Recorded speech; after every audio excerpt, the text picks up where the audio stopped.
Bonjour et bienvenue sur ce nouveau tutoriel. Alors aujourd'hui, je vais vous montrer comment réaliser un petit indicateur, mais alors très simple à utiliser et à réaliser surtout.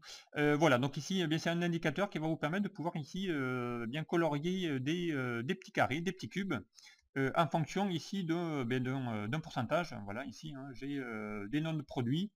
J'ai un réalisé, donc des ventes réalisées sur un budget, et j'ai donc ici un pourcentage qui est donc la part du réalisé sur le budgété. Évidemment, comme j'ai utilisé des fonctions aléatoires, donc si j'actualise mes données en faisant F9, vous allez voir que automatiquement, vous allez avoir un indicateur qui va s'afficher en fonction ici de votre, voilà ici, en fonction de votre pourcentage, vous aurez des nombres de carrés, les carrés qui vont se colorier, voilà, automatiquement. Donc ici, voilà, j'ai 4%, donc il vous remplit 4 petits carrés. Et bien, comment réaliser ce type d'indicateur, soit sur une feuille ou soit sous un format widget, on va voir les deux et comment créer tout ça. Alors, c'est parti. Donc, je récupère ici mes données. Je vais faire un CTRL-C. J'ouvre une nouvelle feuille. Voilà, ici, je vais faire un CTRL-V. Voilà, pour aller ici afficher quoi? Le nom de mon produit. Bon, là, j'ai utilisé une fonction qui s'appelle choisir. Je l'ai déjà vu et montré lors d'une vidéo. Comment utiliser cette fonction choisir par rapport ici à un index et par rapport à un choix de données. Donc ici, un réalisé que j'ai mis également entre bornes pour pouvoir actualiser les données, le budgété et donc la part du réalisé correspondant. Donc voilà, donc si je fais F9, ça va automatiquement s'actualiser. Et à partir de là, je vais pouvoir le créer ici, soit sur une feuille directement, ou soit sous un format widget qu'on verra un peu plus tard. Alors ici, comment faire ça? C'est simple. Donc ici, on va pouvoir ici lui dire déjà, on va taper ici la première valeur, 1%, et on va compléter ma grille. Donc ici, je vais lui mettre égal quoi? Ça plus 1%, donc évidemment, ça va faire 2. Je vais continuer ici dans ma lancée pour pouvoir ici lui dire d'aller jusqu'à 10%. Voilà. Voilà, ici j'ai mes de 1 jusqu'à 10%. On va pouvoir ici centrer mes données. On verra ensuite par la suite comment ici les centrer. Ensuite, je vais continuer ma grille. Donc je vais faire égal à quoi? Ce pourcentage plus 0,1. Ici, je vais passer à 11%. Que je vais pouvoir également lui aussi, voilà, monter ici jusqu'à 91, ça suffit. Et ensuite, donc, pareil, vers la droite pour pouvoir faire ma petite poignée de recopie. Et là, donc ici, j'ai mes cases avec ici mes pourcentages qui vont correspondre ici à chacun de mes critères. Voilà, donc ici, j'ai mes pourcentages. On va essayer d'aligner tout ça et de faire sous un petit format carré. Voilà. On va faire des petits cubes. Ensuite, à partir de là, donc, je vais pouvoir ici lui dire de mettre une couleur. Je vais lui mettre une petite couleur de remplissage. Regardez ici l'indicateur, comment je l'ai fait. Donc, j'avais mis d'abord une petite couleur claire en dessous et ensuite, je vais faire plutôt une couleur plus foncée par rapport ici à mon pourcentage. Donc ici, je vais lui mettre une couleur de remplissage plutôt dans les bleus clairs. Voilà. Ensuite, donc, on va lui faire ici maintenant afficher mes petits carrés d'une autre couleur en fonction ici de mon pourcentage. Donc pour ça, je vais utiliser tout simplement une mise en forme conditionnelle et je vais donc ici créer une nouvelle règle. Ensuite, donc, qu'est-ce que je vais utiliser comme règle? Je vais utiliser une formule pour déterminer pour quelle cellule le format sera appliqué. Donc ici, je vais ici dans ma barre de formule, je vais lui mettre égal quoi? Égal ma première cellule. Évidemment que je vais, en appuyant sur F4, mettre en référence relative pour lui dire qu'il va falloir qu'il applique ça sur toute ma plage que j'ai sélectionnée. Dès que cette cellule-là est inférieure ou égale à quoi? À mon pourcentage, qui lui donc doit rester en référence absolue. Qu'est-ce que je vais lui faire? Tant que c'est inférieur ou égal, tu vas colorier, donc tu vas le mettre d'une autre couleur. Donc ici, on va mettre une couleur plutôt foncée. Voilà, et on va faire OK. Et on va faire de nouveau OK. Donc ici, regardez, il a bien ici colorié mes 5 premières cases, mes 15 premières cases, puisque mon pourcentage est à 15%. Voilà, si je fais F9 de nouveau, voilà, 38 et 38 cases. Voilà, tout simplement. Ensuite, on va un peu présenter ça sous un différent format. Ici, je resélectionne ici ma plage. Je vais lui dire ici, dans les bordures, lui dire ici, d'appliquer une bordure de type blanche.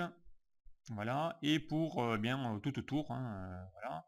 Ici, il va lui mettre voilà, une petite bordure blanche tout autour de mes cellules. Et ensuite, je vais lui dire ici de masquer mes valeurs, puisqu'ici, je ne fais pas afficher mes valeurs. Donc ici, je vais lui faire un format de cellule, un clic droit, format de cellule. Dans l'onglet nombre et dans le personnalisé, ici je vais lui dire, eh bien, pour masquer des valeurs numériques, vous allez taper point virgule, et vous allez faire OK. Et automatiquement, vos valeurs vont se masquer. Voilà, donc ici je me retrouve avec une grille, avec uniquement bien, les couleurs qui vont se compléter en faisant F9, encore une fois, voilà, ça va se compléter automatiquement. Voilà, et à partir de là, eh bien ça y est, hein, votre matrice est faite. Donc ici, si vous voulez bien présenter différemment vos données, ici, hein, si vous le laissez sur votre feuille, eh bien, vous pouvez ici fusionner. Vous pouvez ici lui mettre une couleur, pourquoi pas, une couleur jaune, alors une couleur blanche sur une couleur un peu plus foncée. Voilà, on va prendre plutôt une couleur orange. Ici, on va lui dire, eh bien, ça sera égal à quoi mon produit. Voilà. Alors, on va lui mettre plutôt une couleur foncée pour que ça se voie. Voilà, on va mettre un gras. Ici, bien, même chose en bas, on pourrait lui mettre ici, si je fais une reproduction de mise en forme, pour lui dire ici égal mon pourcentage. Donc ici, hein, voilà, bien ici, si je fais maintenant F9, vous allez voir, bien, automatiquement, ça va fonctionner. Voilà. Donc ici, eh bien, après, une fois que vous en avez fait un, ben, vous pouvez en faire un deuxième si vous voulez, avec une autre couleur, pourquoi pas, en dessous pour indiquer un autre indicateur. Donc là, encore une fois, hein, vous allez pouvoir ici lui dire d'aller choisir une autre couleur. On va prendre ici une couleur, elle est plutôt un laiton, voilà, orangé. Et là, du coup, eh bien, changer de nouveau votre mise en forme conditionnelle. Alors, on va faire donc ici, eh bien, gérer les règles puisqu'elle est créée. Toujours la même chose ici, donc ça sera moins C16 sur A8. Et ici, donc, en bas, on va lui dire, mets-toi une couleur plutôt orange bien foncé. Voilà, pour appliquer ici, voilà, mes cellules. Donc évidemment, on va changer ici la couleur, on va lui mettre ici revenir en bleu, ici pareil. Voilà. Et ici, donc, eh bien, j'ai la même, les mêmes infos. Donc là, il va pas falloir lui dire de relier mes infos égales le pourcentage. Voilà, donc ici, eh bien, j'ai deux variantes, voilà, hein, F9, voilà, et ça va automatiquement actualiser vos données. Voilà ici pour cette mise à jour. Maintenant, eh bien, on va essayer de continuer à faire la même chose sous un format de widget. Donc ici, je vous avais montré hein, qu'on peut également bien faire la même chose sous un widget si vous voulez ici déplacer votre indicateur. Donc pour ça, eh bien, on va utiliser encore une fois ici dans l'onglet insertion, hein, y insérer encore une fois une forme. Voilà, je prends une forme si vous avez l'habitude de pouvoir créer ce genre de choses avec moi si vous suivez mes tutos. Ensuite, on va lui dire ici eh bien, de créer ça sous un format, on va partir sur du bleu foncé. On va lui mettre ici le bouton sous format biseau. On va pouvoir ici augmenter le biseau si vous voulez. Donc, après, c'est vous qui voyez. Voilà, arrondir le rond. Voilà, ici, ça vous permet de pouvoir faire des coins beaucoup plus arrondis si vous le souhaitez.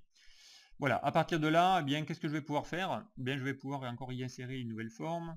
Voilà, on va y insérer une forme dessus, où je vais pouvoir ici, si je sélectionne ma forme dans votre barre de formule, lui dire égal quoi? Eh bien, mon produit. Ici, que je vais évidemment mettre voilà, en gras, centré. On va pouvoir changer ici une couleur de police de caractère si vous le souhaitez. Voilà, on va pouvoir aligner. Voilà, ça c'est mon produit. Évidemment, dans les outils dessin, je vais dire en format de remplissage, aucun. Et contour, sans contour. Voilà. J'ai mon produit que je vais pouvoir ici centrer. Je vais le dupliquer, donc je sélectionne mon objet, j'appuie sur la touche CTRL, voilà, avec votre souris vous la déplacez, et bien vous dupliquez votre objet. Donc ici pareil, on va ici afficher le pourcentage. Donc ici je prends ici toujours ma forme, je vais faire égal quoi ici mon pourcentage. Voilà. Donc ici, ben, encore une fois, je vais pouvoir ici mettre en gras et choisir encore une fois voilà, une taille de police. Voilà, un peu plus grosse.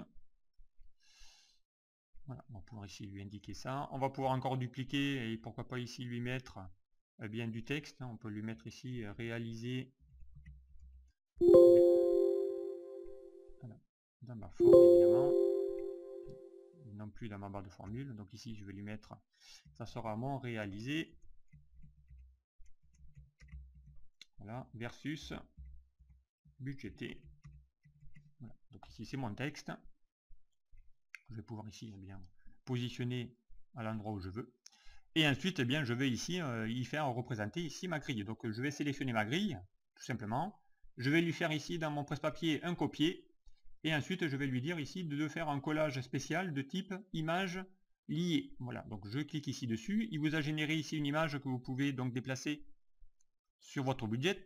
Voilà, que vous pouvez également bien personnaliser. Voilà, on peut ici, voilà, ici le transformer sous un format bouton, hein, comme vous le souhaitez. Voilà, donc ça vous permet de pouvoir ici représenter vos données de différentes façons, encore une fois. Hein. Voilà, donc ici on peut le faire de cette façon-là. Ensuite, donc, eh bien ici, hein, vous allez voir, hein, vous allez pouvoir automatiquement, donc, bien votre image liée, elle est totalement dynamique par rapport ici à votre tableau. Donc ici, vous pouvez eh bien automatiquement lier ici des images correspondantes. Voilà, donc ici, eh bien maintenant, je ne vais pas oublier de sélectionner tous mes objets et je vais lui dire ici dans les formats de dessin, groupe-les-moi. Voilà, pour pouvoir ici n'en faire plus qu'un. Et du coup, je peux maintenant voilà, déplacer mon widget où je le veux, en faisant ici toujours au point .9 et ça va actualiser donc ici vos données. Voilà ici bien comment réaliser tout simplement un indicateur très simple à réaliser celui-ci. Voilà, différent voilà, d'une autre manière, donc en mettant ici, en coloriant des couleurs et des petits carrés en fonction ici de d'un pourcentage et d'une cellule. Voilà, donc j'en termine ici ce tuto. J'espère qu'il vous aura plu. Merci de m'avoir suivi et à très vite sur un prochain tuto. Au revoir.